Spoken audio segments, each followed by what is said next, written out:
সারা দেশ জুড়ে যে সংকটটা তৈরি হয়েছে, এর জন্য Narendra Modi government of India দায়ী। তার কারণ হচ্ছে, যখন যুদ্ধটা শুরু হয়েছিল তখন তো তিনি ইসরায়েল থেকে যেদিন ফিরে এলেন উপহার নিয়ে, তার পরের দিন থেকেই শুরু হলো। আমার কথা হচ্ছে, সেদিন থেকে তিনি জানতেন এই পরিস্থিতি হবে।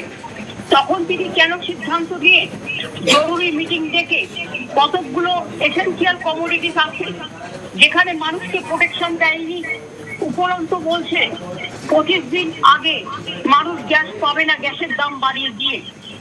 যদি আমি সাবসিডিও দিতে চাই তাতে কোনো লাভ হবে না, কারণ সাপ্লাই চেন যদি বন্ধ হয়ে যায় তাহলে কিন্তু মনে রাখবেন সমস্ত গ্রাম বাংলা থেকে শহর পর্যন্ত, এমনকি ট্রান্সপোর্ট থেকে শুরু করে, হেলথ সেক্টর থেকে শুরু করে, মিড ডে মিল থেকে শুরু করে, ICDS থেকে শুরু করে, অটো থেকে শুরু করে, যারা গ্যাসে চালায় তাদের সবার পক্ষে কিন্তু প্রবলেমেটিক হয়ে যাবে।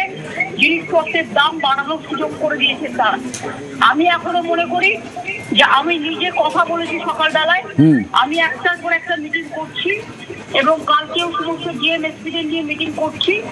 আমি এডুকেশন ডিপার্টমেন্টও দেখেছি কিভাবে মিড ডে মিলটাকে, কিভাবে অন্তত এসেনশিয়াল কমোডিটিসটাকে যদি সাপ্লাই করা হয় তাহলে at least mid day meal, ICDS centre, হসপিটালে যারা পেশেন্টরা ভর্তি আছে তাদের খাবারটা, অটো যারা চালায় গাড়িতে, এবং বিশেষ করে যে গাড়িগুলো গ্যাসে চলে সেই গাড়িগুলো সাপ্লাই চেন বন্ধ হয়ে গেলে কিছু প্রবলেম হয়ে যাবে মানুষের।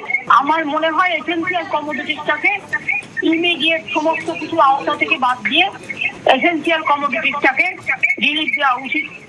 এবং গ্যাস সাপ্লাই কি করে আমরা গ্যাস সাপ্লাই চেনটাকে ইমিডিয়েট বাড়াতে পারি সেটা দেখা উচিত। অল্টারনেটিভ কিছু ভাবা দরকার। আমি আগামীকাল মিটিং ডেকেছি, আমরাও ভাবছি আমাদের নিজস্ব গ্যাস সাপ্লাই চেনটা কোথায়। গ্যাস তো আমাদের পেট্রোলিয়াম মিনিস্টার দেখে, এত গ্যাসের দোকান, এত গ্যাসের এজেন্সি, তাহলে সেই সাপ্লাইটা কোথায় গেল, মজুদটা কোথায়?